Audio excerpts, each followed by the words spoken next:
गरीब लोगों को वरगला के फुसला के वहाँ पे लेके जाते थे और वहाँ जाकर उनको बताए बगैर उनके ये पार्ट्स जो थे ये निकालते थे। से नौकरी का दे के या किसी और चीज़ का दे के इस तरीके से उनको ले जाया गया। अच्छा, राज साहब बताया कि कितने पैसे दिए?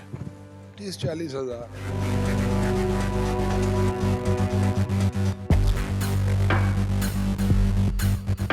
लाहौर में नौकरी का झांसा देकर गुर्दे निकाले जाने का इंकशाफ हुआ है। Crime investigation agency civil lines ने छापा मारकर इस गिरोह में मुलविस 8 अफराद को गिरफ्तार किया है। आइए जानते हैं कि ये गैर कानूनी काम कैसे चल रहा है। DSP CIA civil line Rashid Amin Bhatt sahab हमारे साथ मौजूद हैं। अच्छा राशिद साहब, बताइएगा इस कार्रवाई के हवाले से, इसकी टिप कैसे मिली थी, आपने कार्रवाई की, कहाँ कार्रवाई की, वहाँ से कितने लोगों को रिकवर किया और अब तक आपकी जो तहकीकात है उसमें क्या सामने आया? ये हमें जो इत्ला मिली है ये इफेक्टिव से मिली है। जिन लोगों ने हमारी टीम को बताया कि जी हमारे साथ ये जुल्म हुआ, हमारी टीम ने उस पर वर्किंग की, जगह को ट्रेस किया। ट्रेस करने के बाद जब हम लोगों ने कार्रवाई की तो वहाँ से हमें कोई तकरीबन 8 लोग मिले हैं स्टाफ के। इक्विपमेंट वहाँ पे सेटल थे। फार्म हाउस था, एक 2 कनाल एरिया था गालबन उसका, उसमें इन लोगों ने वो सारे इक्विपमेंट जो है वो लगाए हुए थे और ये जो स्टाफ था ये वहाँ पे मौजूद था। हमने जब इनसे इंटेरोगेशन की तो हमें पता चला कि इसके पीछे डॉक्टर्स हज़रात हैं जो कि जब भी कोई सर्जरी वगैरह करनी होती है डेड टाइम आते हैं और फिर चले जाते हैं। उनके नाम हमारे सामने आ गए। इंशाल्लाह हम उनको जल्दी गिरफ्तार कर लेंगे। अच्छा, इसमें आपको मालूम हो सका कि ये कौन लोग थे जिनको जो ये गुर्दे डोनेट करते थे और जो ये गुर्दे रिसीव करते थे? बताया गया ये 2 गैर मुल्की हैं। ये 2 गैर मुल्की कौन हैं? बोल जाता हूँ, ये लोग गरीब लोगों को वरगला के फुसला के वहाँ पे लेके जाते थे और वहाँ जाकर उनको बताए बगैर उनके ये पार्ट्स जो थे ये निकालते थे।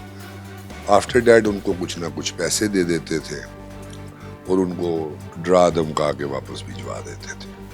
राशिद साहब, वो 2 गैर मुल्की कौन हैं, कैसे आए हैं, उनके पास सफरी दस्तावेजात मौजूद हैं? यस, वो उनके पास थी। हमने तो उनको हॉस्पिटल एडमिट करवा दिया था। हॉस्पिटल एडमिट करवाने के बाद उनका ट्रीटमेंट वगैरह वहाँ पे रहा है। वो उनका इन चीज़ों से कोई ताल्लुक नहीं था। ये जो इफेक्टिव ने जो हमें इंफॉर्मेशन दी है तो वो वहाँ पे मौजूद थे, जिनको हमने हॉस्पिटल शिफ्ट किया। वो वहाँ से अपना डिस्चार्ज हो गए और चले गए हैं वो लोग। उनका इन चीज़ों से कोई ताल्लुक नहीं था। अच्छा, अफेक्टिस ने आपको क्या बताया कि उनके साथ क्या हुआ है? यही बताया उन्होंने कि जब हम लोगों को ये लेके गए तो वहाँ पे जाके हमारे साथ क्या कुछ हुआ वो हमें कोई अंदाज़ा नहीं। लेकिन जब हमें होश आया, जब हमें दोबारा हम लोग सेंसेस में आए हैं तो हमें ये हम लोगों ने देखा कि हमारे ये कट मार्क लगे हुए हैं। तो हमारे साथ कुछ ना कुछ यहाँ पे हो गया। जब हमने वहाँ पे कार्रवाई की तो हमें अंदाज़ा हुआ कि यहाँ पे क्या काम हो रहा है।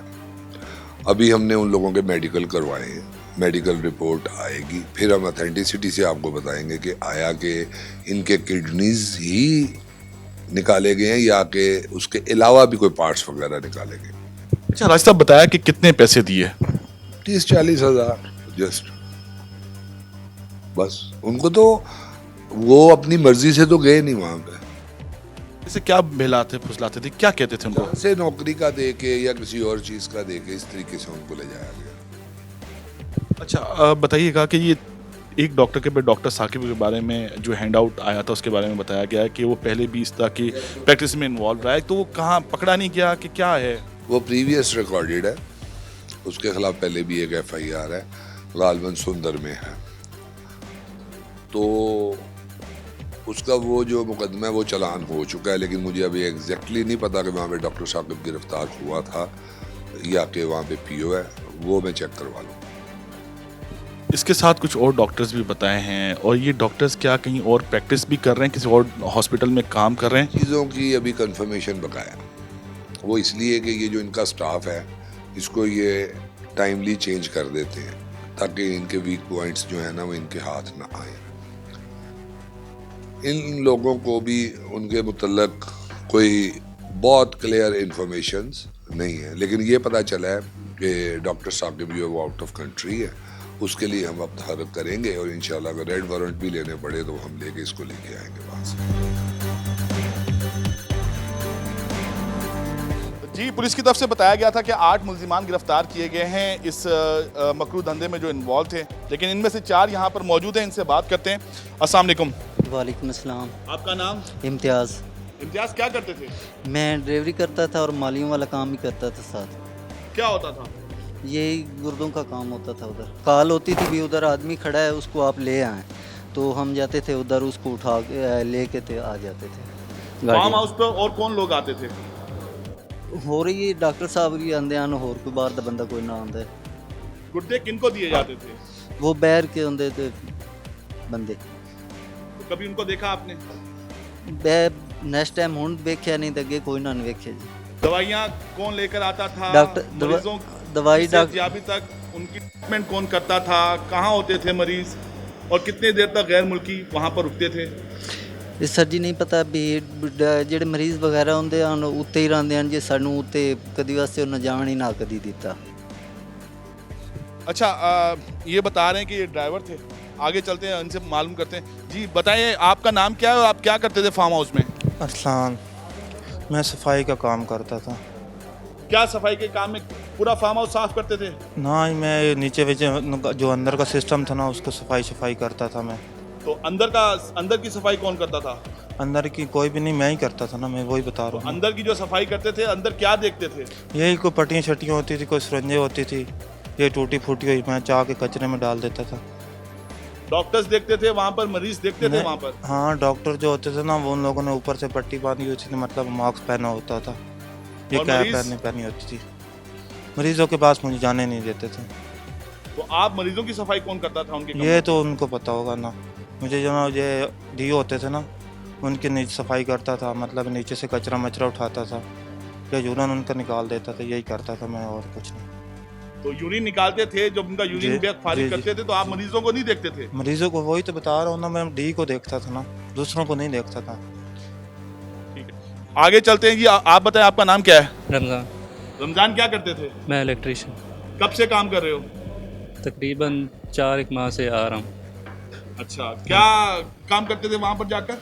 लाइट वगैरह सही करता था, कोई यूपीएस से ख़राब हो रोज जाए। जाते थे? नहीं, जब कोई काम निकलता था फिर। अच्छा, तो आपको मालूम था कि उस फार्म हाउस पे क्या होता है? ये इतना पता था कि इधर कोई हॉस्पिटल का निज़ाम है, बाकी मैं पूछता था, वो कहते तुम हम अपना काम करो, तुम्हें इससे क्या। रमज़ान का कहना है कि ये जब पूछते थे कि यहाँ पर क्या होता है तो वो उनको बताते नहीं थे, वो ये कहते थे कि अपना काम से काम रखें। जी आगे चलते हैं। आपका नाम? उसामा अली। क्या करते थे उसामा? मैं चौकीदार था वहाँ पे। अच्छा, आपको तो सब पता होगा कि वहाँ पर कौन आता था कौन जाता था? ये तो अब नहीं पता, गाड़ियाँ आ रही होती थी, जा रही होती थी, बस डॉक्टर भी आते थे और कोई और लोग भी आते थे। कब से चौकीदारी कर रहे थे? 2 महीने हो गए। किसने हायर किया था आपको? ये मेरा एक दोस्त था, वो पहले काम करता था, उसने जॉब छोड़ी है, कहते कि यहाँ पे आ जाओ, फिर वहीं से आ जाओ। तो आपने पूछा नहीं कि उसने नौकरी क्यों छोड़ी? उसने कहा कि फार्म हाउस है, आपने चौकीदारी करनी है और कोई काम नहीं है। तो दोस्त ने ये नहीं बताया कि वो यहाँ पर काम करता है, वो बाहर जाता है वहाँ पर? नहीं, वो बाहर मालूम करता है कि भाई आप यहाँ पर क्या काम होता है, किस लिए जाता है, क्या आप बस ऐसे ही जाके चौकीदारी शुरू कर? जी, गरीब बंदे हैं ना आखिर, और रोज़ी रोटी तो करनी होती है ना, कहीं और मिलने नहीं थी, इसलिए वहाँ पे आ गए हम। ये जो मुल्जिमान जो शो किए हैं पुलिस ने, इनमें बताया जा रहा है कोई ड्राइवर है, कोई माली है, कोई स्वीपर है। जो डॉक्टर्स इस मकरू धंधे में इन्वॉल्व थे वो लाहाल फरार हैं। इस गिरोह का सरगना डॉक्टर साकिब बैरून मुल्क फरार होने में कामयाब हो गया है। बताया गया है कि डॉक्टर साकिब के खिलाफ इसी नौइयत का एक केस थाना सुंदर में भी दर्ज है, लेकिन इसके बावजूद भी वो ये गैर कानूनी काम खुलेआम कर रहा था। इस वीडियो पर अपना फीडबैक ज़रूर दीजिएगा। अपना ख्याल रखिएगा। अल्लाह हाफिज़।